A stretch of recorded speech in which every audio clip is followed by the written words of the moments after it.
Hi friends, வணக்கம்.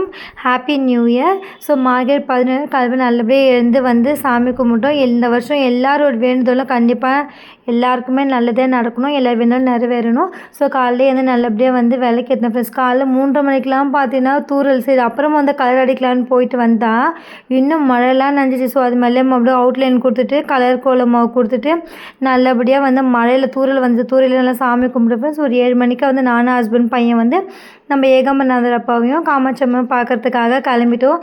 So night எல்லோரும் celebrate பண்ணாங்க. போது மார்னிங் ரோடே காலியாக தான் இருந்துச்சு. இதான் ஏகாம்பரநாதரோடைய கோபுரம். ஆக்சுவலாக வந்து பார்த்தீங்கன்னா இப்போ கும்பாபிஷேகம் வந்து 48 நாள் மண்டல பூஜை போயிட்டுருக்கு ஃப்ரெண்ட்ஸ். நீங்கள் பார்க்காதவங்க இருந்தால் கண்டிப்பாக இப்போ 48 நாளுக்குள்ளேயாச்சும் போய் பார்த்துட்டு வந்துடுங்க. உள்ளே போய் நாங்கள் சாமியை பார்த்து நம்ம ஹஸ்பண்ட் ஒர்க் பண்ணுறாங்க, அது மூலிமா நம்ம போனோம். ஸோ அமௌண்ட் கொடுத்து தான் ஃப்ரெண்ட்ஸ் உள்ளே போயிட்டு ஒரு 10 நிமிஷம் கிட்ட கரூர் பக்கத்துலேயே உட்காந்து அபிஷேகம் பார்த்துட்டு உண்மையான மனசு திருப்தியாக, இன்றைக்கி வேறு பிரதோஷமாக ரொம்ப மனசு திருப்தியாக காலையில் சாமியை பார்த்து சந்தோஷமாகிடுச்சு. அதுக்கப்புறமா வந்து காமாட்சம்மா கோயிலுக்கு போனோம் ஃப்ரெண்ட்ஸ். காமாட்சம்மா கோயிலுக்கு பார்த்து காமாட்சம்மா நல்லபடியாக திருப்தியாக பார்த்துட்டு வரும்போது ஹோட்டலில் சாப்பிட்டுட்டு வந்துட்டோம் ஃப்ரெண்ட்ஸ். சேனல் பிடிச்சதா லைக் பண்ணுங்கள், ஷேர் பண்ணுங்கள், கமெண்ட் பண்ணுங்கள், சப்ஸ்கிரைப் பண்ணுங்கள். Thank you so much friends.